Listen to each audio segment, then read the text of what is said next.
عاجل جدا، ديسمبر يشتعل ومفاجأة تضرب أسعار الدولار. السلام عليكم ورحمة الله وبركاته، أهلا بكم أعزائي المشاهدين في فيديو جديد من فيديوهات اقتصاد 360. شهر ديسمبر شهر المفاجآت، الشهر اللي كل خيط فيه ماسك في خيط تاني، وكل قرار ممكن يقلب ترابيزة الاقتصاد المصري في ثانية. الدولار في شهر واحد مش ثابت، والتضخم مش مضمون، والصندوق راجع في ديسمبر، والاستثمارات على نار بتغلي. يا ترى ديسمبر هيكون شهر انفجار اقتصادي ولا بداية هدوء واستقرار؟ وهل الجنيه المصري داخل على تعويم جديد ولا الدولار هيفاجئ الجميع ويكون في قرار عكسي؟ تابعني بقى للنهاية لأن اللي جاي مهم جدا وهيعجبك. عاوز تعرف؟ هقولك، بس علشان أقولك لو أول مرة بتشوفني ما تنساش إنك تدعمني باللايك سبسكرايب وشير للفيديو، لأن طبعا ده بيدعمنا كتير جدا إن احنا نكمل في محتوى أقوى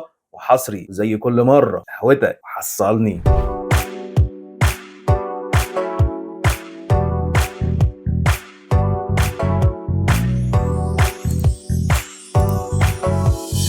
دلوقتي خلونا ندخل في أهم شهر اقتصادي في السنة دي، وهو شهر ديسمبر، اللي كل منشئين المحتوى بيتكلموا عنه إن هو شهر المفاجآت. الشهر اللي بيبدأ ببوادر هادية شوية، لكن على الأرض بيبقى فيه ملفات ضخمة وملفات مفتوحة وأرقام نارية مستنيين القرار علشان كله هيمشي عليه. ديسمبر ده تحديدا داخل مع أحداث اقتصادية كتيرة جدا، منها المعلن عنها ومنها اللي لسه تحت الترابيزه. في احتمال كبير نشوف تغيرات في سعر الدولار، سواء صعود او هبوط، وده كلام مش فراغ، والكلام ده مش جاي من فراغ، ده مبني على وقائع وهتحصل جوه الشهر ده. اول حاجه، شهر ديسمبر بيشهد وصول بعثه صندوق النكد الدولي اللي جايه القاهره في الشهر الحالي. البعثه جايه علشان تعمل كل المراجعات، الشريحتين الخامسه والسادسه من برنامج التمويل في حد ذاته. بيبقى كمان في ضغط على الحكومة وضغط على البنك المركزي المصري، لأن البنك المركزي المصري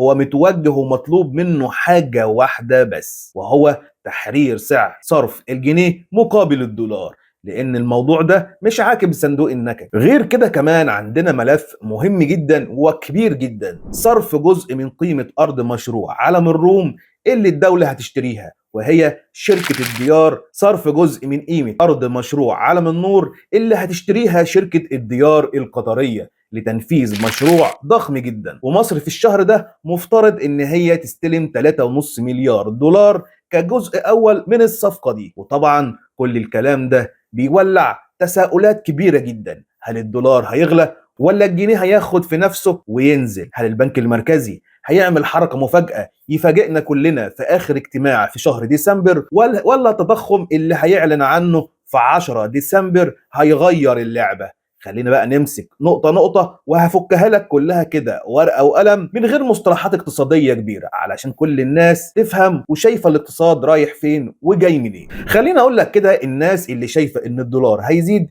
الناس دي مستندة لسببين كبار. رقم واحد، وصول بعثة صندوق النكد.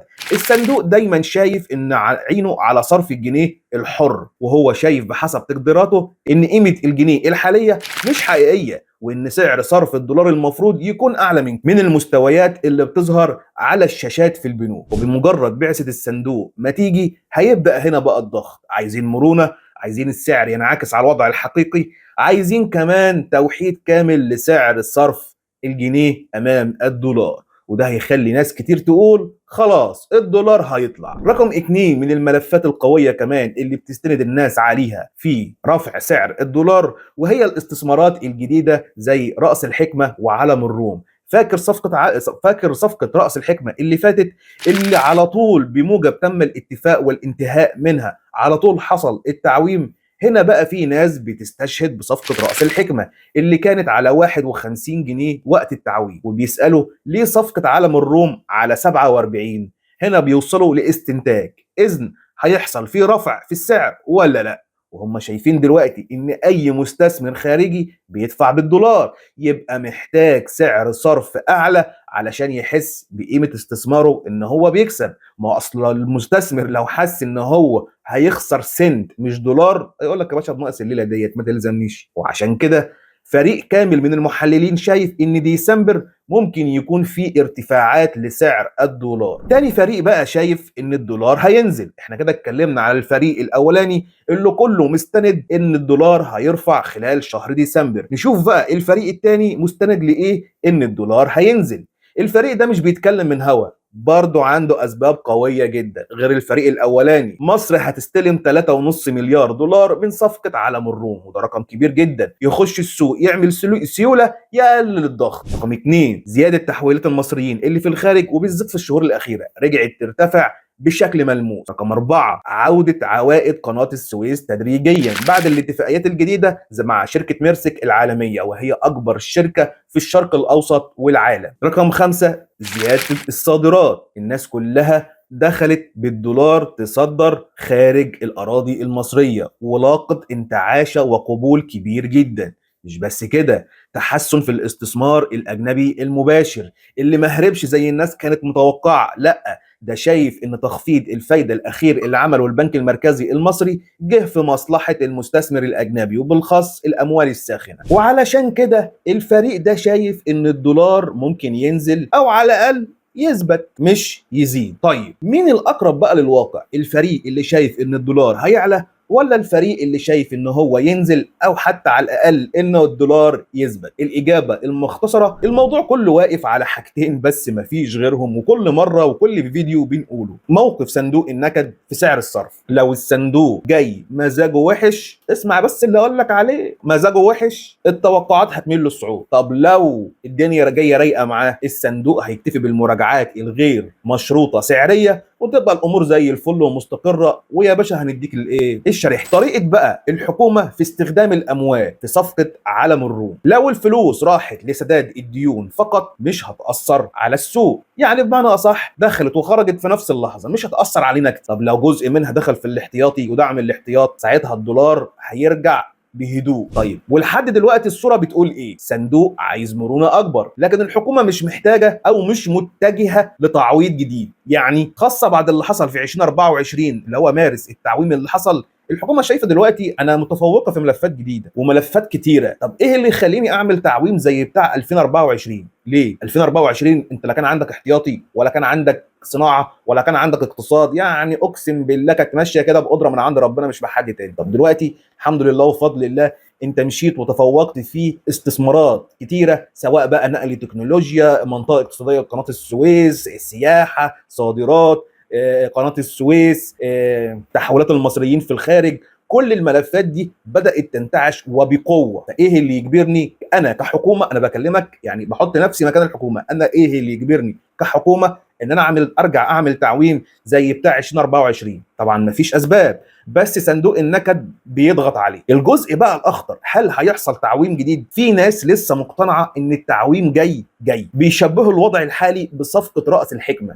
فاكر لما احنا قلنا ب 34 مليار دولار وهيشوفوا ان صفقه علم الروم دي قيمتها برضه في نفس الحدود 30 مليار دولار، فيقولوا زي ما حصل قبل كده في راس الحكمه هيحصل تاني في صفقه علم الروم. سهله اهي، التاريخ بيعيد نفسه. لكن الحقيقه الاقتصاديه دلوقتي بتقول العكس: الاحتياط اتحسن، موارد الدولار بقت افضل، التضخم بدأ ينزل تدريجيا، الوضع مش محتاج تعويم جديد خالص. التعويم اللي حصل في مارس 2024 كان مرتبط بأزمة خانقة، لكن النهاردة الوضع مختلف. خلي بالك برضو بمناسبة 2024 انت عندك المغترب اللي كان عايش بره ما كانش بيحول في البنوك. فاكر كان اي حد نازل بيوم يديله الفلوس: يا باشا انزل بيعها في السوق السوداء رسمي رخرة. ما كانش فيه تحويلات بتيجي بربع جنيه في البنوك. دلوقتي انت ما عندكش سوق سوداء، ما عندكش سوق سوداء. واللي انا بقوله ده انا واثق منه، ولو انت عندك سوق سوداء قول انا عندي سوق سوداء. مفيش، الفروق قروش. طب انا بقى عشان قروش، خلي بالك بس من الكلام، عشان قروش اروح احط نفسي في حته مش حلوه؟ قدر الله انت ممكن تتمسك، ممكن عشان ايه؟ قروش ملهاش لازمه. واللي هيحصل اخر 10 ايام في ديسمبر، ال10 الاوائل غير ال10 الاخرى.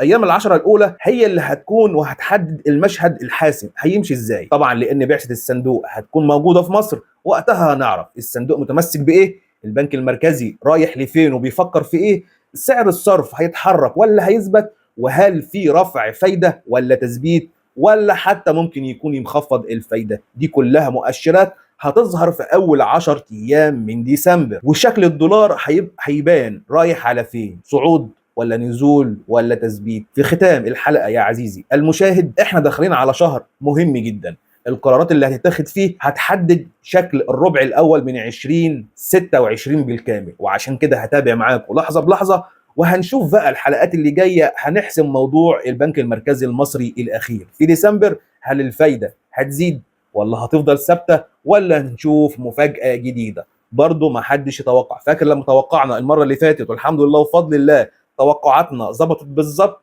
هنا بقى ما اقدرش حد يتوقع حاجه. هتقول لي ليه؟ اقول لك ما فيش مخلوق يقدر يتوقع حاجه. ليه؟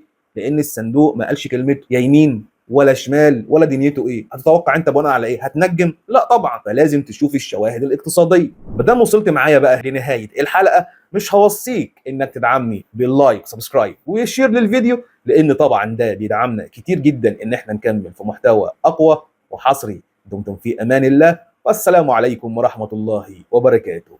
سلام.